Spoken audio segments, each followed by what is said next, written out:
Donc, je m'appelle Dorine de Jong, je suis franco-néerlandaise, j'ai 27 ans, je suis ingénieure biomédicale. Je m'appelle Nils Ernest, j'ai 22 ans, j'ai une formation en statistique. Et j'ai commencé en octobre une thèse en cancérologie à l'unité 10-30 de radiothérapie moléculaire. Et depuis 3 ans, je me suis spécialisée dans le monde de la santé, donc on parle plutôt de biostatistique. C'était à la fois excitant et un petit peu stressant. C'était une opportunité incroyable. La dernière étape, c'est une présentation devant les grandes personnalités de l'IGR. Donc, je pense notamment au professeur Egarman. Tout le monde le connaît, mais lui ne vous connaît pas forcément. Et donc, on veut toujours faire de son mieux pour qu'on ait une bonne image de soi. Ça a dû me prendre environ 2 semaines pour constituer mon dossier.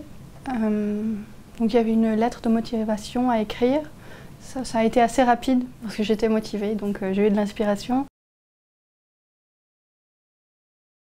Je dirais qu'il faut essayer d'avoir un sujet qui soit innovant, qui puisse avoir de l'ambition. Il faut que la personne ait des qualités, bien sûr, mais aussi qu'elle sache mettre en avant ses compétences et sa motivation. Pour moi, finalement, une thèse, c'est vouloir contribuer à la recherche d'une manière ou d'une autre. Et donc ici, à Gustave Roussy, contribuer à la recherche contre le cancer. Quand on est passionné et perfectionniste, on veut le meilleur.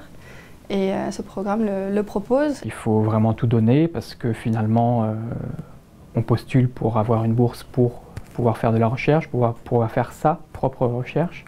J'ai candidaté parce que j'ai pensé que ce programme pouvait m'offrir tout ce que je recherchais, à la fois l'excellence et un financement qui pouvait me permettre d'y arriver en toute tranquillité.